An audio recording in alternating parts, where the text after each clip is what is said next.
In the name of the Father, and the Son, and the Holy Spirit, one God, amen. So, as I inherited the XY chromosome, I've also inherited stubbornness and hard-headedness. Okay? I'm sure many men can probably side with me that, we like to do things in a certain way, and if we don't get it that way, we keep on doing it the same way. And one day, it'll break, and everything will come my way. I'll do it my way. But you know what? All of us have patterns. All of us have patterns in life. Not all patterns, and not all behaviors, and not all tendencies bring us certain joy or satisfaction that we may be looking for. Not all patterns, tendencies, or behaviors that we live with bring us the certain joy and satisfaction that we may be looking for in repeating these patterns. Okay? And so rather than patterns that bring us life, these patterns actually bring us death. These patterns bring us death rather than patterns that bring us life. So let me give you a couple examples. So you might have been in a relationship that you just tend to butt heads with the person. And every time you come to the table in that relationship, you try and solve it the same way. The same arguments come up, the same accusations come up, and no ground is ever made. You butt heads. Your pattern of solving the relationship problem with whoever that person may be is now bringing death rather than resolution. Some may have who's heard the acronym FOMO? All right? Fear of missing out. A couple people are smiling. Okay? FOMO. The fear of missing out. So some people think or live as though in order to bring satisfaction and meaning to their life, they have to catch everything. So they jump on board with whatever event is going on. Only later in life to realize that attending all these events hasn't really brought them what they were looking for. But it's a pattern of life, a pattern of behavior that actually brings on death. Because later on in life, rather than feeling like they have a group of friends, they feel empty. They feel that there's not much there. In parenting, there's a common pattern that new parents face. Is that early on, when it's a stage of life, if you're married to have children, that oftentimes you're also trying to settle your career. And so, the pattern that somebody may live out is that, this is only a period of time. I'm going to be working. I'm going to be absent now, but I'll be there later. But only when you come back full circle, what happens is that the relationship is so disconnected that there's nothing to build on. So it's a pattern, a behavior that ultimately brings death. What about when it comes to donating? Too many of us, and I fall into this too, we look and our financial situations can be tight. And so we say, you know what? When I'm a little bit more established, then I'll get around to donating. But by the time we get around to donating, what we've created was a sense of greed in our lives, and that we've never had enough. So, throughout life, we develop patterns of behaviors. We develop tendencies. We develop different things that we think ultimately is going to bring us life, or that it'll resolve. But ultimately, what it does is bring us death. In marriages, every marriage has that kind of forbidden area that needs to be discussed, that needs to be addressed in a marriage. But it's so painful that the two will live together, but the issue lives on too. Why don't we discuss it? Why don't we come to the table? It'll just resolve itself. As we get older and older and we put more years into our marriage, we'll just figure out how to accommodate.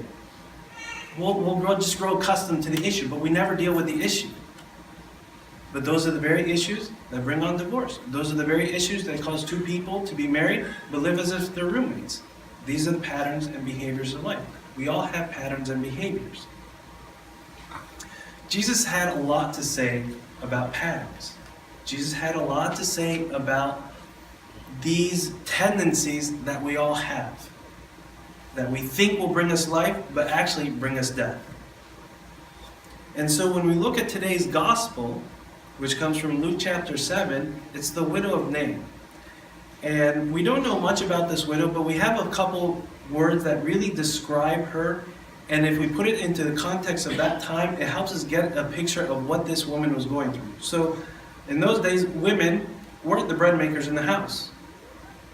They weren't the bread makers in the house. And so this woman not only was widowed, but what the gospel tells us, what Luke tells us, is that she only had one son, and the son is now dead. And so now this widow, unless there's possibly other family who are willing to take her in and care for her, really has no way of dealing with the situation. This is a very sad situation for her. And so her son has died, and when there is death, well, what do you do? What do you do when somebody dies? You ask you and me, I would say, let's bury him.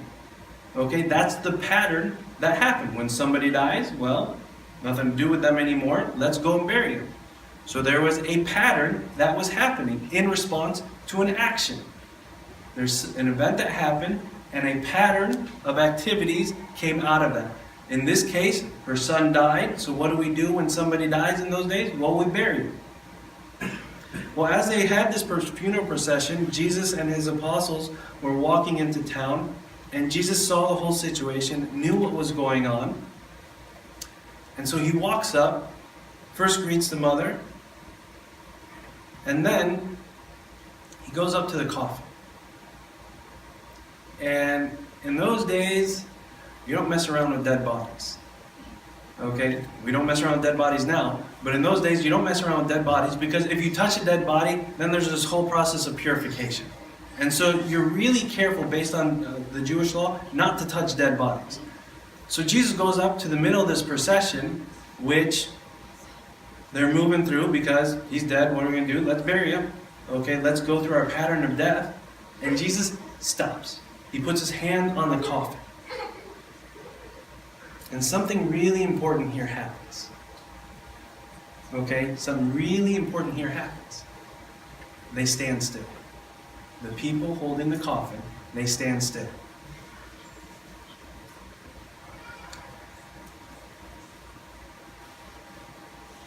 What if, instead of standing still, they said, Jesus, he's dead, not much to do here. Thanks, we could have used you 2 days ago when he was really sick, but right now he's dead.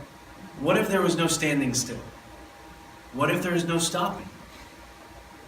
If there's no stopping, there's no standing still, then absolutely they would not have heard what came next. And what came next was, he told the dead man to arise. Told the dead man to arise. But in order to get to the part where life comes, there needs to be the stopping. There needs to be stopping. There needs to be standing still. And that's what they did. They were in the middle of the procession, but they stood still. And it's only when Jesus had their attention, when he had their focus, could he begin to speak words of life. Only when he had their attention could he begin to speak words of life. And the words of life were, arise, get up.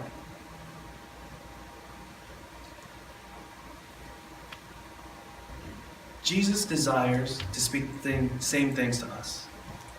In the patterns of life that we get caught in, Jesus wants to speak the same thing.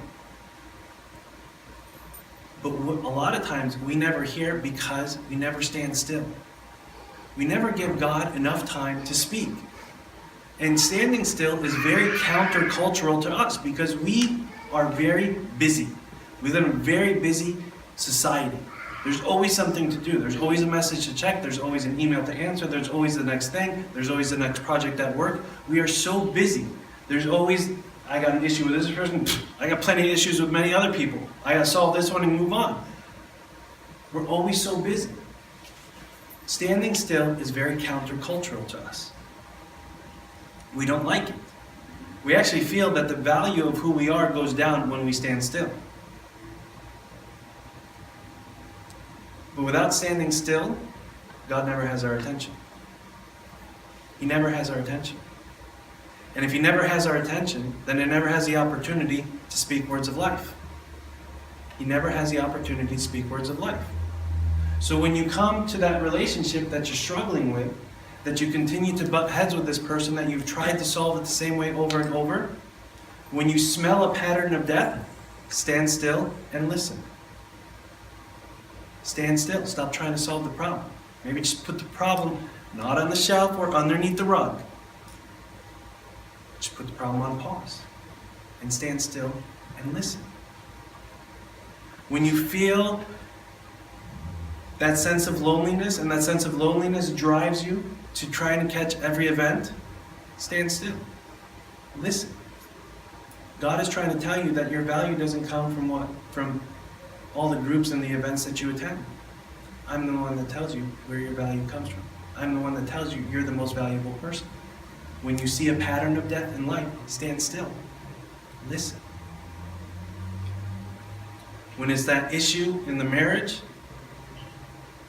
that you don't want to discuss because it's too painful, you don't know how to resolve it, stand still and listen. Stand still and listen.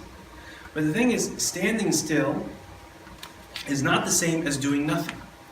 Standing still is not the same as doing nothing. I'm not saying stand still and do nothing. I'm saying stand still, listen is very active. But some of the ways that we can listen are, and my favorite way, okay, is to read something about the issue that I'm struggling with. Read something about the issue that I'm struggling with. Seek other avenues. Do something different.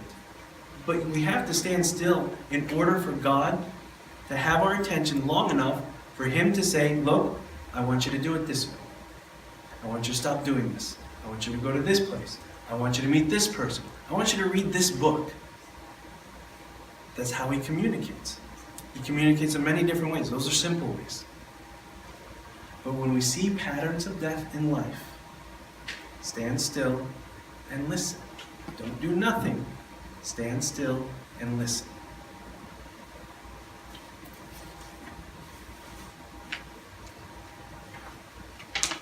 When an opportunity to donate comes up and you're feeling the pinch, stand still. Listen to what God says to you in these situations. Listen to the words of comfort. He says, nobody has donated to me and I have let them just fall through the cracks. Nobody has filed bankruptcy because they've donated too much. Maybe Donald Trump, but I don't know and I can't confirm that, okay? Because funny things happen in that bank account, all right? But nobody has hit bankruptcy because they've donated too much. Marital problems. When we stand still and listen, God tells us how to solve the issue. He tells us where the issue really is. But see, we never get to the words of life until we first identify the pattern of death, stand still, and listen. Standing still and listening takes more work and effort than we realize. In a society that is pushing us one way, to stand still against the grain, against the flow of society, and to listen takes more effort than we realize. It is probably harder than just going with the flow. Stand still and listen. I promise you won't be doing nothing. You'll be doing something great and breaking the pattern of death. So, as we've been trying to do every Sunday, let's just take 30 seconds to a minute. Relax in your seats, say a prayer, and if you can, identify a pattern of death in your life. Identify a pattern of death in your life. And say, Lord, give me the strength to stand still and listen.